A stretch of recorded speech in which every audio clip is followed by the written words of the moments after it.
Time now for the morning rush. We start with Kristen Curry. Good morning. We'll begin with our next big weather maker. Still that storm to the south of the state, allowing a few of these showers to fire up not only this afternoon, but overnight. We'll also have to watch some of those showers creeping in over south central and southeast New Mexico. Everybody up to the north looking at a mix of sun and clouds with some breezy conditions on the way for the Albuquerque area later on today. Adam? We're following the day's top local stories. We'll start with Catherine Mazzone.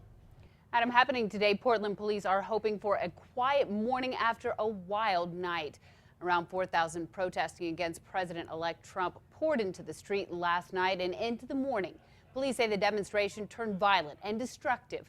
Protesters bashed in business windows and started fires in the streets. At least 26 people were arrested overnight. How Trump is responding to these protests across the country coming up in our 5 Facts. Crystal? Trump's transition to the White House is officially underway. Yesterday, Trump traveled to Washington, D.C., where he had a 90-minute discussion with President Obama in the Oval Office, focusing on domestic and foreign policy. The president-elect also met with Senate Majority Leader Mitch McConnell and with House Speaker Paul Ryan, pledging to, quote, hit the ground running come January. We'll turn to some breaking news out of Newport Beach, California. Firefighters are battling a large structure fire. That broke out at about 2:30 this morning. And video just into our newsroom shows the large plume of smoke. You can see the orange flames there as well. Emergency crews found one burn victim. They've treated a second person for smoke inhalation. As of 4 a.m., crews do seem to have gained the upper hand in that fire. On to developing news now. Former APD officer Rodney Locke is facing charges this morning for a deadly hit and run back in September. A witness described a truck on Louisiana near Lomas that hit and killed a woman in her wheelchair. Locke told police he knew he hit something but didn't know what. Police say he also admitted to drinking that night. Locke is charged for leaving the scene of an accident. He could face DWI charges pending blood test results. This morning, APD encouraging residents to place their surveillance cameras high enough so that thieves can't reach them. APD says bold thieves are going after them. Police also say these stolen cameras usually go for $5 or $10. So if you're planning to buy one for that price, it's most likely stolen. Sarah? A local brewery owner is getting ready to represent New Mexico in a big-time national conference. Nexus Brewery has been invited to help Yelp make its review site even better. The CEO of Yelp selected 100 of the top-rated businesses from across the country. Only 6 of those were breweries. Owner Ken Carson will meet face-to-face with the CEO as well as the other business owners to discuss how to make the website better and how Yelp can benefit their business. Carson flies out on Sunday. Crystal? So this morning, some good and some bad news from Sipapoo Ski Resort. They're now making snow at the resort, but skiers don't start asking for time off just yet. They've decided to delay opening for the season. They were supposed to open Saturday, but now hope to open by November 19th. You will still have plenty of time to hit the slopes. Sipapoo season usually extends well in through April. Kristen. Today's Metro Threat Index. Unfortunately, no snow for us here in the metro today. We're just looking at some breezy conditions this afternoon. Coming out of the east, about 15 to 25 mile per hour. Those winds will hit us, but it's only at a 1 when it comes to that Metro Threat Index. And we actually have some very nice weather heading into the weekend. Crystal? In just months, the mayor of Santa Fe hopes to hold public meetings over a plan to add a sugar tax. The 2-cent tax would cover soda, energy drinks, sports drinks, sweetened iced tea, and even juice. The money would go towards early learning opportunities for children. Mayor Javier Gonzalez says if the tax is approved, they anticipate it bringing in $10 to $11 million a year.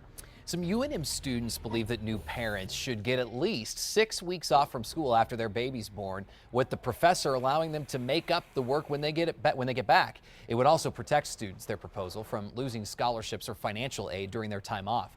UNM student government agreed, and they passed a resolution Wednesday night, but that resolution now heads to the administration for final approval. One tiny New Mexico town now holds the title, the top spot to retire. AARP highlights Madrid in its newsletter this month.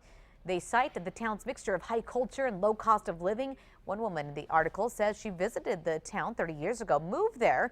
She now is an art gallery on Main Street. They say you can live off the grid, but still get to meet some interesting, different people. In just hours now, hundreds of people set to gather to honor our New Mexico veterans. In Albuquerque, a Veterans Day parade kicks off at 9 this morning at USS Bullhead Memorial Park. That parade set to wind through, it will start at the Raymond G. Murphy Veterans Affairs Medical Center complex, then finish up at the Veterans Memorial.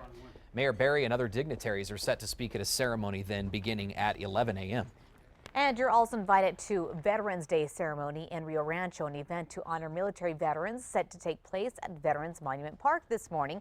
Rio Rancho's mayor is scheduled to speak at the ceremony. Again, it starts at 11 o'clock. This morning across the metro, we do have one accident on southbound I-25 at Frontage Road in Comanche. That doesn't look to be slowing down traffic at this point. Everything looks green, so we'll let you know if that changes. But in the meantime, your drive should be pretty clear. Here's some new interesting facts for you this morning. Researchers discovered your birth year plays a major role in how vulnerable you are to the flu.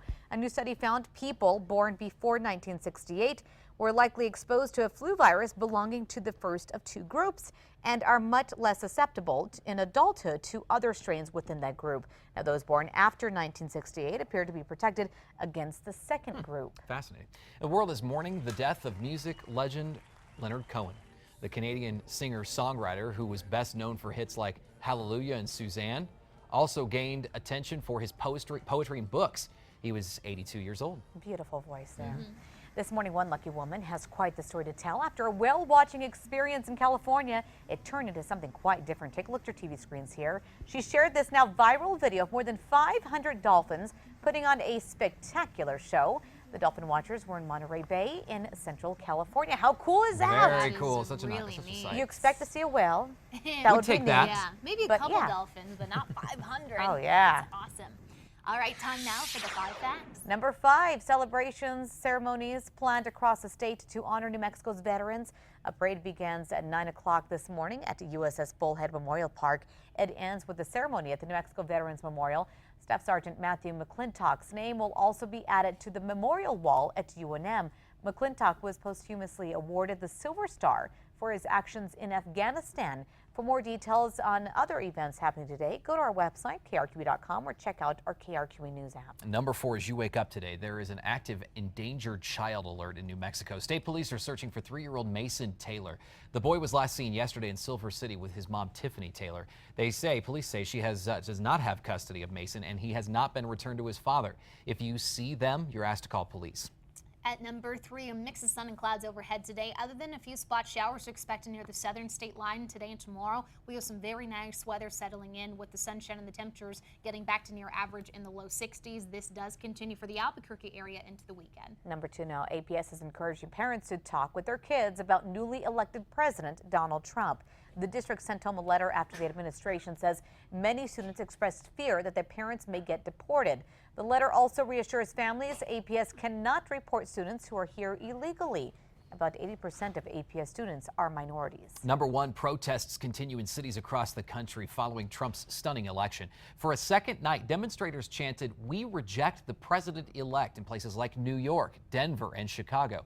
Trump originally tweeted out the protests against him were unfair and claimed they were incited by the media, but he recently, this morning, sent out another tweet calling the protesters passionate.